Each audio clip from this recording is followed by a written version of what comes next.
Hello everyone, welcome to my channel and welcome to my public lecture. So the public lecture that I want to share with you in this video is about AI-powered pregnancy. So the question here is, can artificial intelligence save mothers and babies? Imagine two pregnant women. Both appear healthy during their prenatal visits. Their blood pressure is normal, their ultrasounds are reassuring, and routine laboratory tests show no obvious concerns. Yet, hidden beneath the surface, one is beginning to develop preeclampsia, while the other is at risk of preterm labor. And these changes may not become clinically apparent until days or weeks later.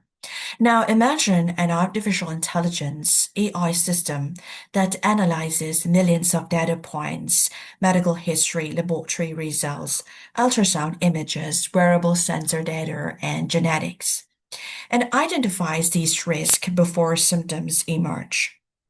And the question before us is profound. Can artificial intelligence save mothers and babies? The answer is increasingly yes, but only if it is developed wisely, validated rigorously, and used ethically. So in this lecture, you're going to explore several factors, and of course, including biblical reflections on wisdom, stewardship, and the value of life. And the first point is why pregnancy remains one of medicine's greatest challenges. Well, pregnancy is not an illness. It is one of the most sophisticated biological processes in creation. And during approximately 40 weeks, there are a lot of things going in a mother's womb, right? A single fertilized egg develops into a newborn containing trillions of cells. The mother's cardiovascular system undergoes major adaptation. Hormones fluctuate continuously. The immune system balances protection with tolerance. The placenta functions as the baby's lungs, kidneys, digestive system, and endocrine organ. And thousands of biological variables changes simultaneously. Although modern obstetrics has dramatically reduced maternal and infant mortality, serious complications remain common preeclampsia, preterm birth, gestational diabetes, placental insufficiency, and fetal growth restriction, stillbirth, and postpartum hemorrhage. And many of these conditions develop silently before symptoms appear. And traditional prenatal care captures snapshots of pregnancy, and AI seeks to understand the entire movie. Now let's move on to part two. Right. I know we all know what is artificial intelligence, but how does it work in this pregnancy? And how does it analyze and predict?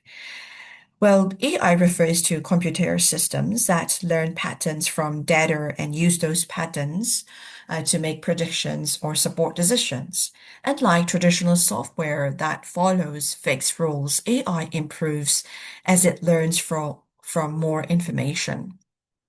And think of AI as a highly experienced physician who has studied millions of pregnancies rather than thousands. Now, let me explain types of AI used in obstetrics. And the first one is machine learning. And machine learning, it learns from structured clinical data. And examples include blood pressure, age, weight, laboratory values, and it identifies combinations of factors that predict complications. And the second is deep learning analyzes complex data such as ultrasound images, MRI scans, placental imaging, fetal heart monitoring. It recognizes patterns often too subtle for the human eye. And the next type is generative AI. It can summarize clinical information, assist with documentation, explain medical concepts to patients in understandable language, and support clinical education. And point number four, Yeah, type number four is predictive AI. Instead of asking, what disease does she have today, it asks, what disease is she or he is likely to develop next week? Now, in this part three, let me explain the AI throughout pregnancy. So, in a person's first trimester of pregnancy, what will AI do is AI combines maternal age, blood biomarkers, blood pressure, ultrasound findings, medical history to estimate the likelihood of preeclampsia, chromosomal abnormalities, miscarriage risk, placental dysfunction. Instead of relying on a single measurement, AI integrates many variables simultaneously. And when the person reaches the second trimester, AI-assisted ultrasound can help clinicians estimate gestational age, measure fetal growth, identify congenital anomalies, assess placental position, evaluate amniotic fluid. It reduces variability between operators and improve consistency. And when it reaches the third trimester, AI monitors fetal growth trends, maternal blood pressure, blood glucose, placenta blood flow, fetal movement patterns, and rather than reacting after problems occur, clinicians can intervene earlier. Now, in part four, if let me explain about AI and major pregnancy complications. Well, I've mentioned several factors of it in my previous sayings. But anyway, I'm not going to elaborate more for each factor. The first one is preeclampsia. So preeclampsia affects multiple organs and may progress rapidly. AI combines blood pressure trends, laboratory values, placental biomarkers, Doppler ultrasound, previous pregnancy history to estimate individualized risks of pregnancy before severe disease develops. Early identification enables aspirin prophylaxis in appropriate patients. And for those who do not know what is prophylaxis is which is also known as preventive care and is all the stuff you do to keep yourself from getting sick. It includes things like vaccinations, health screenings, and annual checkups. And prophylaxis can also help healthcare providers detect diseases and conditions in their earlier stages before they get worse, and either close monitoring and timely delivery planning. And um, the second one is preterm birth. Predicting spontaneous preterm labor has traditionally been difficult. So what would AI do is it integrates cervical measurements, uterine activity, infection markers, maternal history, lifestyle factors to identify women requiring additional surveillance or preventive treatment. And point number three is gestational diabetes. Instead of generalized recommendations, AI supports personalized care by analyzing continuous glucose monitoring, diet, physical activity, sleep, medication response, etc., and which enables an individualized nutritional and treatment strategies. And point number four is fetal growth restrictions. And AI evaluates placental blood flow, serial ultrasound measurements, Doppler studies, and maternal health, and to distinguish healthy small babies from those affected by placental insufficiency. Now, point number five is stillbirth prevention. Although no system can eliminate every tragedy, AI may help identify subtle warning patterns that warrant closer evaluation before irreversible injury occurs.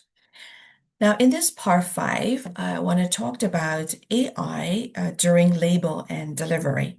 Labor generates enormous amounts of physiological data. AI can analyze fetal heart rate, uterine contractions, maternal vital signs, labor progression, and potential applications include earlier recognition of fetal distress and prediction of labor progression and identification of postpartum hemorrhage risk and assistance with emergency decision making. Well, most importantly, AI should support, not replace the judgment of obstetricians, midwives, and nurses, and human expertise remains very, very essential. Now, what happens after beyond birth? What could AI do? AI continues to assist after delivery, starting with mental health, monitoring blood pressure, and depression screening, recovery, breastfeeding support, and neonatal care where the infant is born and being taken care of within 28 days after the infant is born. AI may assist in early detection of neonatal infection, respiratory monitoring, jaundice assessment, and ICU decision support. The goal is continuity of care for both mother and child.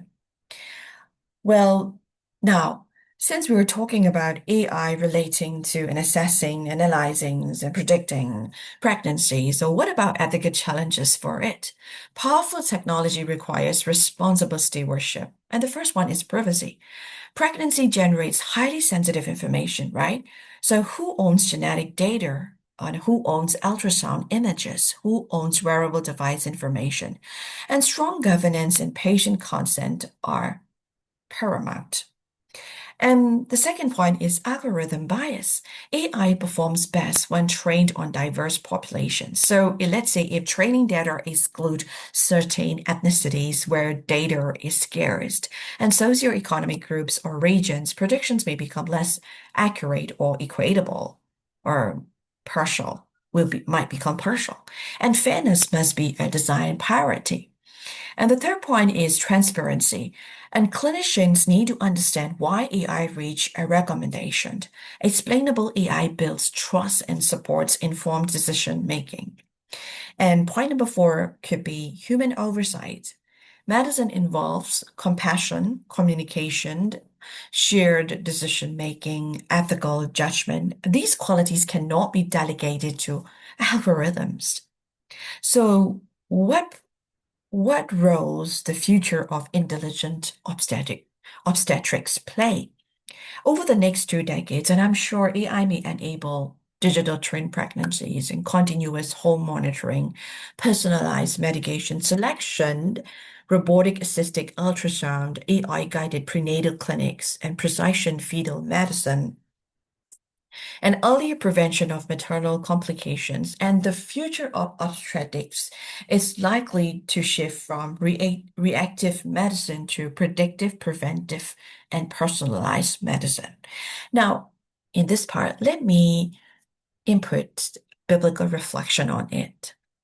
Every child is wonderfully made. When we look at in the Bible, Psalm 139, verse 13 to 14, for you created my inmost being. You knit me together in my mother's womb. I'm fearfully and wonderfully made.